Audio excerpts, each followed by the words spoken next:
on the Danube in front of this magnificent building, the Hungarian Parliament. And this is a building with an 800-year story. It's not 800 years old. It's now 120 years old. It was a neo-Gothic building built in 1902. But the real story of the Hungarian Parliament goes back 800 years, and it's a story worth us knowing.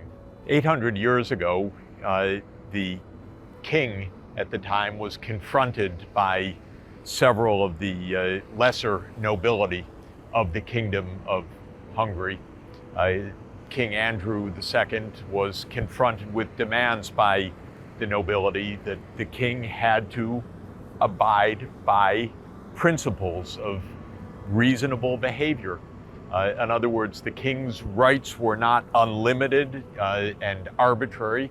The king had to follow proper rules and had to treat his subjects with the respect and the liberties that they were due.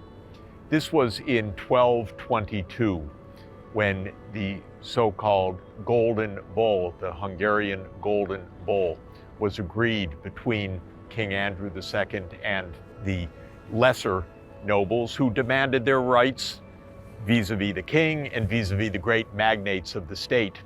Notice the timing. It's almost exactly the same time. It's just 7 years later that King John of England confronted his nobles and was pressed to sign the Magna Carta in England. So at just about the same time, two kings were confronted, not by the mass of the population, but by the nobles of the time, to say that they had to abide by principles and give rights to their subjects.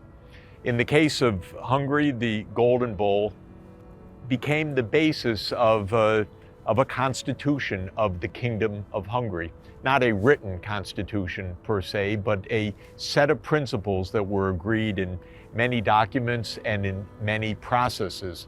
And one of them that was most notable was the establishment already back to the 1290s of a parliamentum, what we would now call the parliament, a place where the nobles of the day, other high representatives of the cities, of the clergy, of the nobility would meet, and where the king needed the permission of this assembly in order to impose taxes or go to war or other prerogatives that were not the king's alone, but were part of the rights of at least the nobles, but in the name of the people of Hungary. And so this proto-parliamentary system, you could even call it a full parliamentary system, though it was not an elected parliament with universal suffrage, but a representation of the elites of the society, goes back to the 1290s, most remarkably. And those institutions functioned throughout the Kingdom of Hungary.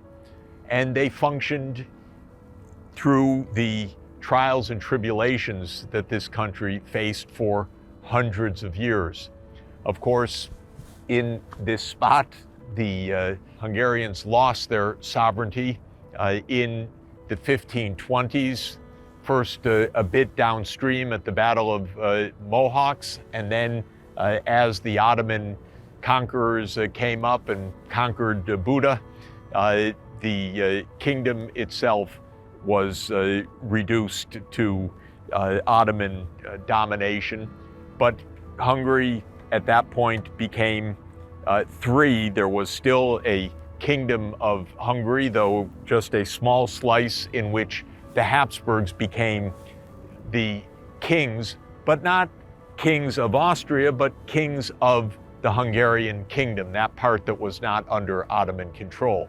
Then there was the Ottoman-controlled center of Hungary that would remain under Ottoman control until the end of the 17th century, and the semi-independent vassal state of the Ottomans of Transylvania. Now, even when the Habsburgs became the kings of the Kingdom of Hungary, they continued to rule as monarchs under this Hungarian constitution. The Hungarian parliament, or then later called more frequently the Hungarian Diet, would meet, and the Habsburg monarchs did not have unlimited control or arbitrary authority or absolute control. They governed according to the Golden Bull and the constitution that it had generated.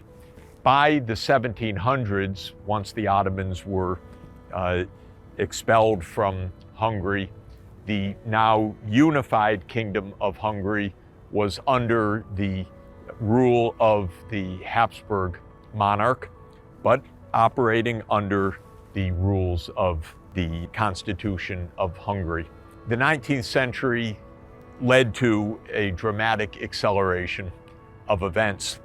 First, this was in the opening years, the Napoleonic Wars, and Napoleon in his victories over Austria and over Prussia demanded massive changes in politics across Europe.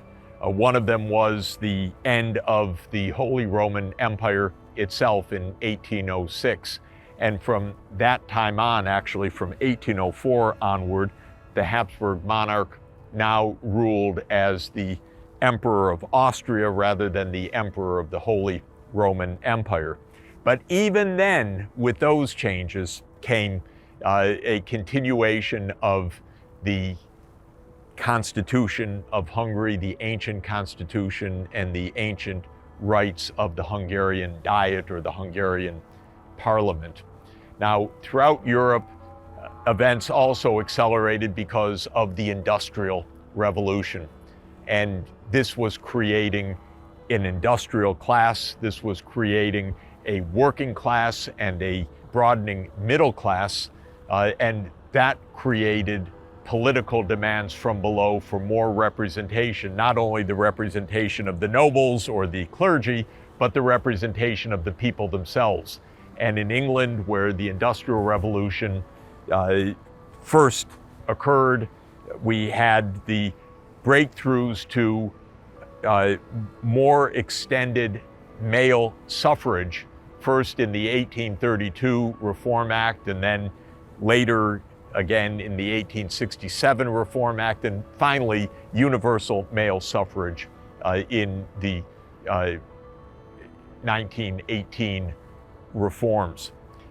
Those same forces from the bottom up affected much of Europe as the Industrial Revolution and urbanization and spreading literacy were creating new demands for political representation. And in 1848, a revolution erupted across Europe, calling for democracy, calling for suffrage, calling for the rights of nations that were subordinated to larger empires. This was the spring of nations, or so it was thought in 1848. And in this place in Hungary, there were demands for massive reforms of the Hungarian state itself, for representation and for escape from the domination of Habsburg rule. Indeed, the demands that came in 1848 in Hungary began with the calls for political reform, but increased, accelerated to the demands for the end of Habsburg rule entirely. And in 1849, Hungarian leaders declared that the Habsburg rule was over and put in place a Hungarian leader in the stead of the Habsburg ruler. Well, this prompted, of course, a massive counterattack, and it was actually the Tsar who led his forces from Russia on behalf of the House of Habsburg to put down the revolt in Hungary and crush this nascent birth of a fully independent Hungary in 1849. But that wasn't the end of the story. Of course, there is no end to such stories. The demands for Hungarian rights, for sovereignty, continued afterwards, despite the repression and despite the fact that the Austrian Emperor, Franz Joseph I, now declared that he would rule absolutely and set aside, in fact, for the first time in hundreds of years, the Hungarian parliament. And this caused even greater protest from the Hungarians.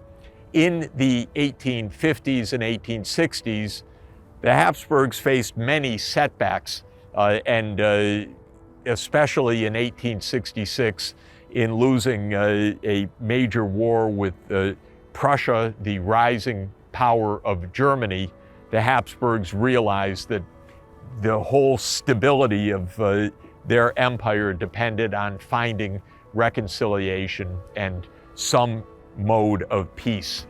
So in 1867, Franz Joseph I, the Emperor of Austria, negotiated with the Hungarian leaders a new settlement. And that settlement called for a dual monarchy. Rather than one monarch, there would be formally, instead of an Austrian empire, there would be an Austro-Hungarian empire.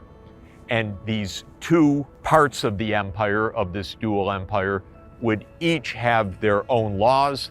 Hungary would have its parliament. It would have the Hungarian constitution, the principles that had started back with the Golden Bull of 1222. And so this was the basis of a clear new parliament. There would be one foreign policy, one overarching army, but in addition, a prime minister and a national government in Hungary and a national parliament. That is the story that brings us almost to this structure, because on the basis of this new parliament, in 1902, this wonderful neo-Gothic parliament was opened for business and just able to view this marvelous treasure of architecture and history. Well, that was 700 years in the making. But I said this is an 800-year story, which it is, because even in 1902 with the Hungarian parliament, it was far from the kind of parliament that we think of today, a parliament that is voted by the people with representation and in a parliamentary democracy.